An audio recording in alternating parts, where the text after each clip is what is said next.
Well, congratulations. How are you feeling? Good. It's a bunch of relief now that it's all said and done. A little extra antsy with the decision being announced there, but just happy to get the victory at the end of it. Yeah, I mean, I definitely want to bring up the judges' scorecards. What was going through your mind when you were hearing that? I just kind of always expect the worst when it comes to split decisions like that, or if it's close like that. After my Contender Series fight, I was up here saying how I think that was the first time in my life I got a split decision my way, and now to get two in a row, it's like, oh man, I told my coach I had to cut that out. Were you worried? Like, did you actually think that, I mean, before they started reading, were you worried? Or were you confident you had gotten the win? I thought I had done enough to win every round, to be honest, but it still wasn't like a huge lead in each round. I think other than the first, the takedown in the first kind of really sealed that round for me. The other two, I felt like I'd done enough to win them, but you never know when you leave it in the hands of the judges. Was there anything about your opponent that surprised you? Yeah, they're just like, I mean, we knew going in, like, his movement and stuff was going to be awkward, so we tried to get looks like that in camp and stuff, but it just felt extra awkward in there when we were finally throwing down. Just kind of the dipping and the way he moves, it was kind of weird, but was able to adapt enough to get the victory, so that's all that matters, I guess. What are your plans for the rest of the year? How many times do you want to get back in? Like, do you want 3 more fights, 2 more fights? 2 to 3. I mean, I don't really feel too banged up right now. Other medias have been asking, like, who do I want next or what I want next. As far as that, it's like right now it's just the only thing on my head is going home and seeing my family, you know. I'm the only one in there fighting, but took a lot of people to get me here, a lot of people's support and stuff. So right now, kind of the only thing on my head is just relaxing, getting home, enjoying this with them, and then ideally I'd like to fight 2 or 3 more times this year. So like I said, not really too banged up after this one, so just heal up after a week or so and get back in the gym. Now, you mentioned it takes a lot of people to get you here. Outside of your core camp, who helped you the most, and how did they help you? I'd say it's just my family. Since I was a young kid, I mean, when I started martial arts, I hated it. They're the ones that kind of saw something in me when I was just that, like, chubby little 8-year-old getting beat up in the gym every day. But my parents kind of kept me in, and after that first year, I was like, okay, like, I kind of started enjoying it and liking it. But I mean, it's a tough journey, and it could be lonely a lot of times. So just kind of having their love and support and just their belief in me, you know, I think lots of times going into stuff, they believe in me more than I believe in myself sometimes, I think. So I'm sure they're going crazy right now back home at the watch party. So it's going to be nice to just land tomorrow and see them and just kind of trying to fight them off from stealing all my gear when I land. But yeah, it'll be nice to celebrate this with them. Thank you. Yep. Did you, when you, obviously going in there for a debut, you know, how much nerves were you feeling going in there? I mean, you've been in the Contender Series before, but how different was it going out there tonight as opposed to walking out there for the Contender Series?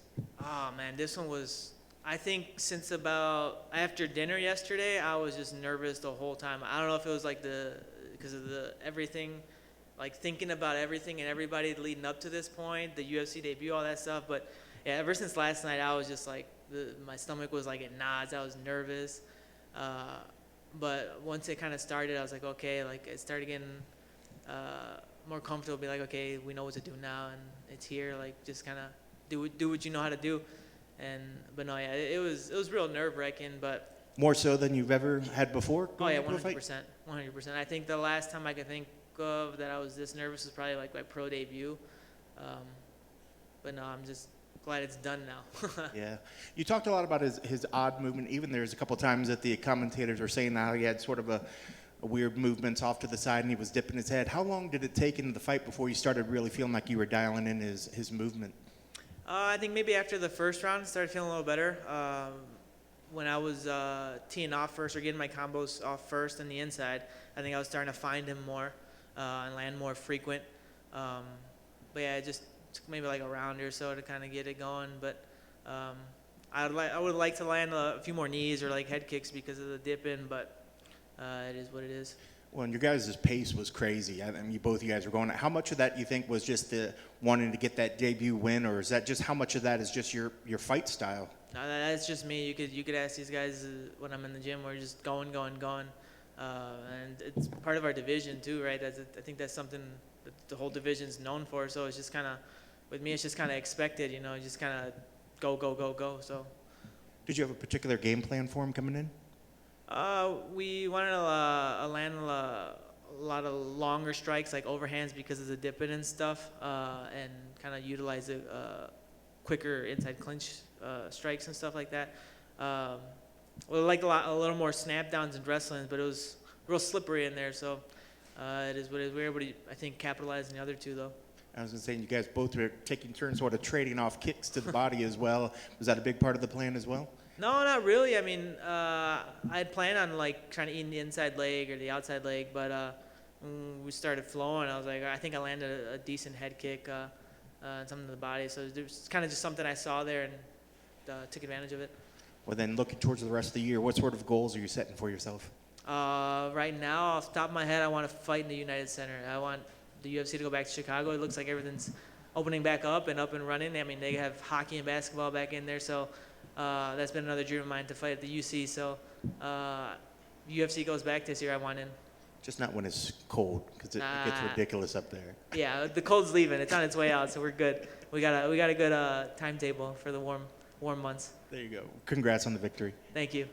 Carlos, right here, man. Hey, Jim what's it Grisauber, going? MMA Weekly. Hey, I'm going to take you back. 2016, we're at the IMAF Worlds together here in Vegas, International Fight Week. And I was leaving to cover UFC 200 that week. And you said to me, one day you're going to be covering me in that octagon. And today's that day. But I just want to get that perspective from you, because you had lost 2 years in a row at the Worlds as one of the most elite amateurs in the world. Then you lose your pro debut.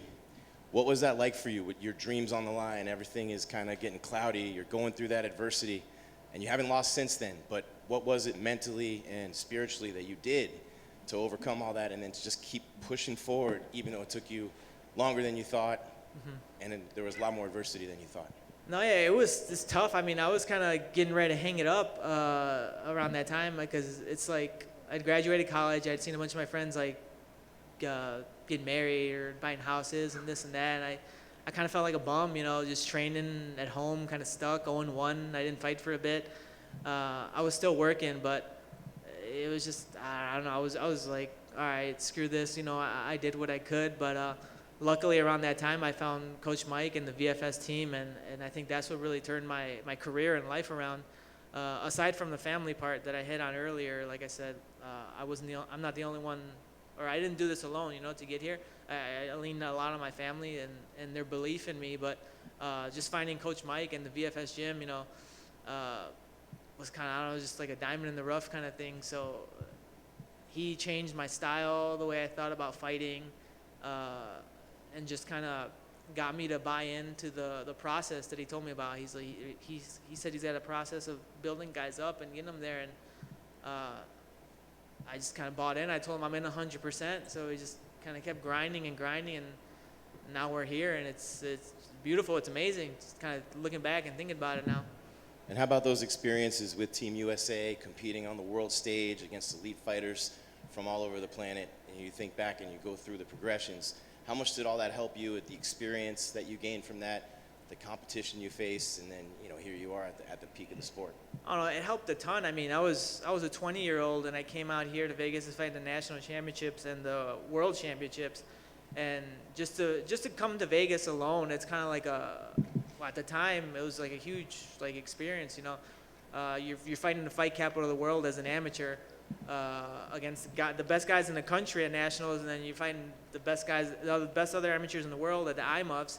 And then on top of that, you're fighting the finals at the Mandalay Bay at the UFC Fan Expo on International Fight Week. I was like, as an amateur, I don't think it got much bigger than that. So all of that helped a ton. Growing up in college, I saw a bunch of guys like rush in to go pro, and I never really understood it. Me and my family and my coaches at the time kind of just sat down and were like, okay, we're gonna go to college, kind of have a backup plan, and just fight as an amateur all those 4 years, and I think all that experience has helped a ton. Awesome, man. Congrats. Good seeing you here. Thank you. Nice to see you too. Carlos, awesome job on the win. Felicidades con el triunfo. Gracias. Mencionaste que alguien le van a van a estar peleando por tus guantes o tu fight kit, lo que sea, ¿a quién se lo das? Who gets that fight kit? Mom, grandma, el coach? Does it go in the gym? Los guantes, yo creo que uno va a ir para mis papás y uno para el gym.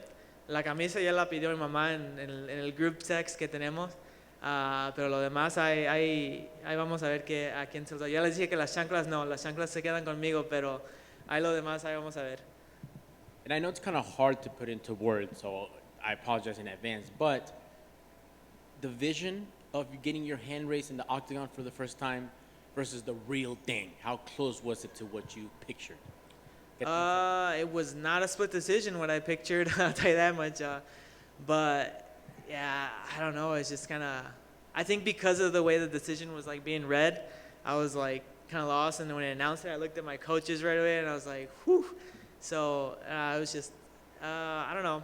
I don't think anything in life really is like what you imagine in your head. It's always just kind of, you could do yourself the best you can to prepare for whatever, but it's never really going to be the same as you picture in your head, I think.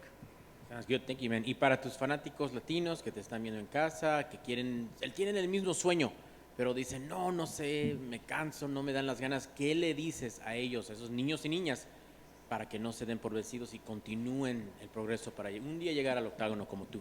A ellos digo puro disciplina, no, pueden hacer lo que quieran en su vida, pero cada día van a tener que levantarse y trabajar por sus sueños. No va a ser fácil, pero si de verdaderamente lo quieren, hay que trabajar por eso cada día y ahí poco a poquito se puede llegar. Está bien, man. Congrats on the win. Felicidades. Gracias.